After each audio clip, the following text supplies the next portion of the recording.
Good morning and नमस्कार दोस्तों, स्वागत है आप सभी का आपके अपने YouTube channel GK search engine पर। आज है दोस्तों 30 अगस्त और 30 अगस्त से रिलेटेड राजस्थान करंट अफेयर्स के जितने भी इम्पोर्टेंट क्वेश्चन हैं उन सभी को हम इस वीडियो में डिस्कस करने वाले हैं। तो पूरा वीडियो बहुत ध्यान से देखना और वीडियो के एंड में मैं आपसे क्वेश्चन पूछूंगा जिसका आंसर आप सभी को कमेंट बॉक्स में देना है। कल इसके अलावा दोस्तों जो जीके सर्च इंजन एप्लीकेशन आप डाउनलोड कीजिए, जहां पर आपको सारा स्टडी मटेरियल बहुत ही शानदार तरीके से मिलेगा। तो कल के वीडियो में मैंने आपसे एक क्वेश्चन पूछा था, जो था हाल ही में राजस्थान में राज्यसभा उपचुनाव हुए और उपचुनाव में किसको निर्विरोध जीत दर्ज मिली है। जी हाँ, किसने निर्विरोध जीत दर्ज की है? तो रवनीत सिंह बिट्टू। जी हाँ दोस्तों, बी ऑप्शन इसका बिल्कुल सही था। जिन दोस्तों ने बी ऑप्शन कमेंट बॉक्स में सही जवाब दिया था उनको हार्दिक शुभकामनाएं। रवनीत सिंह बिट्टू ये राजस्थान से राज्यसभा सांसद चुने गए हैं। केंद्रीय राज्य मंत्री रवनीत सिंह बिट्टू है वो राजस्थान से राज्यसभा के सदस्य चुने गए हैं। बीजेपी के रवनीत सिंह बिट्टू, यहाँ पे रवनीत सिंह नाम है, रवनीत सिंह बिट्टू है वो निर्विरोध राज्यसभा के उपचुनाव इन्होंने जीता है। पंजाब के रवनीत सिंह बिट्टू लगातार 3 बार सांसद रह चुके हैं। इसके अलावा ये रेल राज्य मंत्री है वर्तमान में। राजस्थान से कांग्रेस से जो राज्यसभा सांसद के सी वेणुगोपाल, जो केरल से लोकसभा सांसद बनने के बाद में यहाँ से राज्यसभा की सीट खाली हुई थी। तो राजस्थान की अगर बात करें तो 10 राज्यसभा सीट है, उसमें से 5 अब कांग्रेस के पास है और 5 सीट है वो बीजेपी के पास है, यानी 5 कांग्रेस के सांसद है और 5 बीजेपी के। तो चलिए स्टार्ट करते हैं आज के राजस्थान करंट अफेयर्स। पहला क्वेश्चन है, केंद्रीय एमएसएमई मंत्रालय के द्वारा राजस्थान के किस जिले में टेक्नोलॉजी सेंटर की स्थापना की जाएगी? जी हाँ, एमएसएमई मंत्रालय के द्वारा जो राजस्थान में टेक्नोलॉजी सेंटर की स्थापना है वो जयपुर में की जाएगी। ए ऑप्शन इस क्वेश्चन का बिल्कुल सही है, जयपुर में ये टेक्नोलॉजी सेंटर स्थापित होगा। आइए जानते हैं इम्पोर्टेंट फैक्ट्स। तो राजस्थान के जयपुर में बनने वाले टेक्नोलॉजी सेंटर के लिए एमएसएमई मंत्रालय को भूमि आवंटित की जाएगी। राजस्थान सरकार के द्वारा टेक्नोलॉजी सेंटर की स्थापना के लिए केंद्रीय एमएसएमई मंत्रालय को जयपुर में जेडीए की दहमी कला, जी हाँ दहमी कला संस्थानिक योजना में 12 एकड़ भूमि निःशुल्क आवंटित किए जाने की स्वीकृति प्रदान की है। यानी दहमी कला में यह टेक्नोलॉजी सेंटर बनेगा जयपुर में। इससे युवाओं को एमएसएमई सेक्टर से जुड़ी उन्नत तकनीक का प्रशिक्षण प्राप्त हो सकेगा और उनमें कौशल एवं दक्षता का विकास होगा।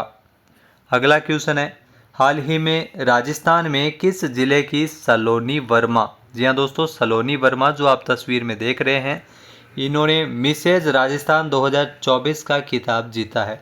इनका संबंध किस जिले से है? तो सलोनी वर्मा है वो राजस्थान के जयपुर की रहने वाली है। जी हाँ दोस्तों, जयपुर की सलोनी वर्मा ने मिसेज राजस्थान 2024 का खिताब अपने नाम किया है। आइए जानते हैं इम्पोर्टेंट फैक्ट्स। तो ब्यूटी पेजेंट मिसेज राजस्थान 2024 जिसका फिनाले का आयोजन है वो जयपुर के बिड़ला ऑडिटोरियम में किया गया था, जिसमें सलोनी वर्मा ने मिसेज राजस्थान 2024 का खिताब अपने नाम किया है। जयपुर की सलोनी वर्मा ने टॉप 17 फाइनलिस्ट को हराकर मिसेज राजस्थान 2024 का खिताब जीता है। इस प्रतियोगिता में साक्षी नंदावत जो फर्स्ट रनर अप रही है और कनु पाराशर वो सेकंड रनर अप रही है। इसके अलावा अगर बात करें मिसेज राजस्थान, आपको ध्यान में रखना है सलोनी वर्मा बनी है, जबकि अजमेर की जो हर्षिका बत्रा है वो मिस राजस्थान चुनी गई थी, ये भी आपको ध्यान में रखना है। अगला क्वेश्चन है, उत्तर प्रदेश में आयोजित तृतीय masters national weight lifting championship में राजस्थान के अमित शर्मा ने कौन सा मेडल जीता है? तो ये जो आप तस्वीर में देख रहे हैं इनका नाम है अमित शर्मा। ये वेट लिफ्टिंग में इन्होंने मेडल जीता है रजत पदक, यानी कि ए ऑप्शन इस क्वेश्चन का बिल्कुल सही है। इस प्रतियोगिता का आयोजन यूपी में किया गया था। यह तीसरी masters national weight lifting championship है जो आयोजित हुई थी। आइए जानते हैं इम्पोर्टेंट फैक्ट्स। तो 27 अगस्त से लेकर 29 अगस्त तक गाजीपुर उत्तर प्रदेश में आयोजित तृतीय masters national weight lifting championship में राजस्थान के अमित शर्मा ने भार वर्ग 81 किलोग्राम भार वर्ग में जो इसकी कैटेगरी के अंतर्गत रजत पदक हासिल किया है। अमित शर्मा वर्तमान में डाक विभाग में कार्यरत है। अखिल भारतीय डाक वेट लिफ्टिंग प्रतियोगिता के अतिरिक्त Akhil Bharatiya civil services weight lifting प्रतियोगिता में भी इन्होंने स्वर्ण पदक हासिल किया था। अगला जो क्वेश्चन है, हाल ही में राजस्थान में आरजीएचएस कर्मचारियों को आउटडोर ट्रीटमेंट की सीमा 20,000 से बढ़ाकर कितनी की गई है। जहाँ राजस्थान गवर्नमेंट हेल्थ स्कीम के जो कर्मचारी है उनको आउटडोर ट्रीटमेंट की सीमा 20,000 से बढ़ाकर अब 30,000 कर दी गई है, यानी कि बी ऑप्शन यहाँ पर बिल्कुल सही है। आइए जानते हैं इम्पोर्टेंट फैक्ट्स। तो आरजीएचएस के कर्मचारियों को अब आउटडोर ट्रीटमेंट की सीमा बढ़ाई गई है। राजस्थान सरकार के द्वारा यह निर्णय लिया गया है। अभी आउटडोर चिकित्सा सीमा 20,000 थी, जिसे बढ़ाकर 30,000 रुपये किया गया है। इसके अलावा अब पुरुष और महिला कर्मचारियों को सीजीएचएस की तर्ज पर आरजीएचएस यानी राजस्थान गवर्नमेंट हेल्थ स्कीम में भी चिकित्सा सुविधा के लिए माता पिता या अपने सास ससुर में किसी एक को सम्मिलित करने का विकल्प भी मिलेगा। तो ये थोड़ा इसमें परिवर्तन किया गया है, बशर्ते माता पिता या सास ससुर आश्रित होने के साथ पुरुष अथवा महिला कर्मचारी के साथ निवास करते हो। अगला क्वेश्चन है, राजस्थान में कितने करोड़ रुपए की लागत से 2406 किलोमीटर के 8 नए ग्रीनफील्ड एक्सप्रेसवे का निर्माण किया जाएगा। यहाँ दोस्तों 30 करोड़ रुपए की लागत इसके लिए आएगी। 8 नए ग्रीनफील्ड एक्सप्रेसवे है वो राजस्थान में बनेंगे, जिसमें 2406 किलोमीटर के ये एक्सप्रेसवे है वो बनाए जाएंगे। आइए जानते हैं इम्पोर्टेंट फैक्ट्स। तो राजस्थान की उप मुख्यमंत्री दिया कुमारी ने प्रदेश में 2406 किलोमीटर के 8 नए ग्रीनफील्ड एक्सप्रेसवे के निर्माण के लिए डीपीआर बनाने की स्वीकृति जारी की है। ये स्वीकृति प्रदान की गई है। बजट घोषणा 2024-25 के क्रियान्वयन में प्रदेश में टोटल 8 नए ग्रीनफील्ड एक्सप्रेसवे बनाए जाने की घोषणा बजट में की गई थी और उसी के चरणबद्ध रूप से इसको बनाया जाएगा। डीपीआर के लिए 30 करोड़ रुपए की वित्तीय स्वीकृति जो वर्तमान में राजस्थान की उप मुख्यमंत्री है और वित्त मंत्री भी है दिया कुमारी के द्वारा दी गई है। अगला क्वेश्चन है, राजस्थान में टोल की कॉन्ट्रैक्ट की अवधि 2 वर्ष से घटाकर 1 वर्ष करने को मंजूरी किसने प्रदान की है। यहाँ राजस्थान में टोल में कुछ महत्वपूर्ण सुधार किए गए हैं। टोल की कॉन्ट्रैक्ट की जो अवधि है वो 2 वर्ष से घटाई गई है और अब ये अवधि 1 वर्ष कर दी गई है और यह स्वीकृति प्रदान की है दिया कुमारी ने, जो वर्तमान में राजस्थान की उप मुख्यमंत्री है, यानी कि सी ऑप्शन इस क्वेश्चन का बिल्कुल सही है। आइए जानते हैं इम्पोर्टेंट फैक्ट्स। तो उप मुख्यमंत्री दिया कुमारी ने 28 अगस्त को राजस्थान राज्य सड़क विकास निगम बोर्ड की मीटिंग की अध्यक्षता करते हुए टोल नीति में सुधार के महत्वपूर्ण प्रस्तावों को मंजूरी प्रदान की है। वर्तमान में लागू टोल पॉलिसी के कुछ बिंदुओं को समय की आवश्यकता के अनुरूप संशोधित किया गया है। यहाँ दोस्तों टोल की कॉन्ट्रैक्ट की जो अवधि है वो 2 वर्ष से घटाकर अब 1 वर्ष कर दी गई है, जिसे अधिकतम 3 माह बढ़ाया जा सकेगा। नियमों की पालना नहीं करने पर इसमें 1 लाख रुपए प्रति त्रुटि की पेनल्टी का भी प्रावधान किया गया है। यह दस्तावेज एनएचएआई के नियमों के अनुरूप तैयार किया गया है। वर्तमान में लागू संवेदक का रजिस्ट्रेशन प्रक्रिया समाप्त कर दी गई है, जिससे अधिक संख्या में संवेदक निविदा प्रक्रिया में भाग ले सकेंगे। नेक्स्ट जो क्वेश्चन है, राजस्थान के शिक्षा एवं पंचायती राज मंत्री मदन दिलावर ने किसको पर्यावरण ब्रांड एम्बेसडर नियुक्त किया है।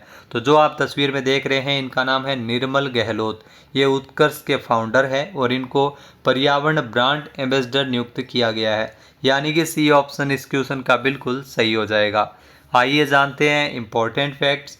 तो राजस्थान के जो शिक्षा मंत्री और पंचायती राज मंत्री हैं मदन दिलावर, इन्होंने निर्मल गहलोत को पर्यावरण ब्रांड एम्बेसडर नियुक्त किया है।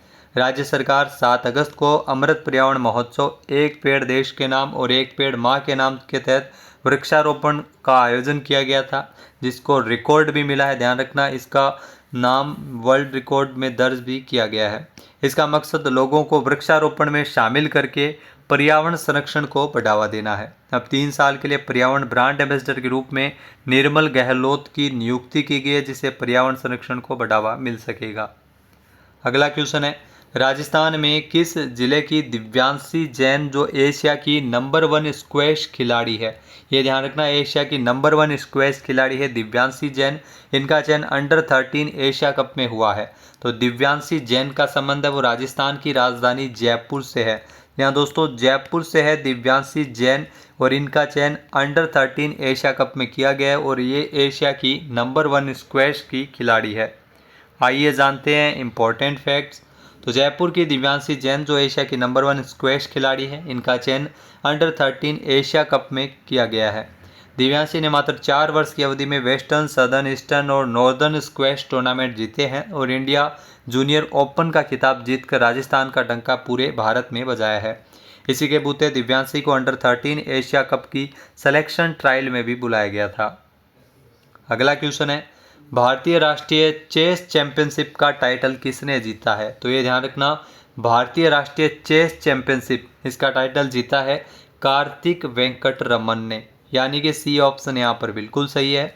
यहाँ दोस्तों ये जो आप तस्वीर में देख रहे हैं कार्तिक वेंकटरमन इनका नाम है और इन्होंने भारतीय राष्ट्रीय चेस चैंपियनशिप का टाइटल अपने नाम किया है। आइए जानते हैं इम्पोर्टेंट फैक्ट्स। तो कार्तिक वेंकटरमन ने हरियाणा शतरंज एसोसिएशन के द्वारा आयोजित की गई भारतीय राष्ट्रीय चैंपियनशिप, जी हाँ, चेस चैंपियनशिप का 61वां संस्करण इन्होंने जीता है। कार्तिक के लिए राष्ट्रीय चैंपियनशिप में ये दूसरी जीत है जिन्होंने साल 2022 में भी टूर्नामेंट जीता था। कार्तिक वेंकटरमन एक भारतीय शतरंज ग्रैंड मास्टर है जो तमिलनाडु के रहने वाले हैं। अगला जो क्वेश्चन है, राष्ट्रीय खेल दिवस हर साल कब मनाया जाता है? तो राष्ट्रीय खेल दिवस ये हर साल 29 अगस्त को मनाते हैं। मेजर ध्यानचंद जी की जयंती के उपलक्ष्य में इसे मनाया जाता है। आइए जानते हैं इम्पोर्टेंट फैक्ट्स। तो भारत में हर साल 29 अगस्त को महान हॉकी खिलाड़ी मेजर ध्यानचंद की जयंती के उपलक्ष्य में राष्ट्रीय खेल दिवस मनाया जाता है। भारत में इस दिवस की शुरुआत साल 2012 में की गई थी, तो ये भी आपके लिए इम्पोर्टेंट है, आपको ध्यान में रखना है। साल 2012 से इसकी शुरुआत है वो हुई थी। इसके अलावा मेजर ध्यानचंद ने 3 ओलंपिक मैचों में भारत को गोल्ड मेडल दिलाया था। 3 ओलंपिक मैचों में उन्होंने 1928, 1932 और 1936 में भारत के लिए गोल्ड मेडल जीता था। हॉकी में उनके समर्पण और कौशल के लिए उन्हें हॉकी का जादूगर भी कहा जाता है। अब बात करते हैं आज के हमारे क्विज की, जिसका आंसर आप सभी को कमेंट बॉक्स में देना है। तो आज का क्विज है, हाल ही में राजस्थान सहकारी गोपाल क्रेडिट कार्ड ऋण योजना पोर्टल की शुरुआत कब से की गई है? एक बार फिर से सुनिएगा, हाल ही में राजस्थान सहकारी गोपाल क्रेडिट कार्ड ऋण योजना पोर्टल की शुरुआत कब से की गई है? सही आंसर आपको कमेंट बॉक्स में देना है और अगर ये वीडियो आपको पसंद आए तो इसे लाइक और शेयर करना बिल्कुल न भूलिएगा। जी हाँ दोस्तों, चैनल पे नए जुड़े हो, सब्सक्राइब नहीं किया है तो अभी सब्सक्राइब बटन पे क्लिक करें। इस वीडियो की जो PDF फाइल है वो आप वीडियो के डिस्क्रिप्शन बॉक्स से डाउनलोड कर सकते हैं और इस क्वेश्चन का आंसर आप वोट करके भी कर सकते हैं। चैनल पे नए हो तो शेयर करना बिल्कुल न भूलें। इसके अलावा इंस्टाग्राम, फेसबुक और टेलीग्राम पर भी आप हमें फॉलो कर सकते हैं GK सर्च इंजन के नाम से। जय हिंद, जय भारत, जय राजस्थान।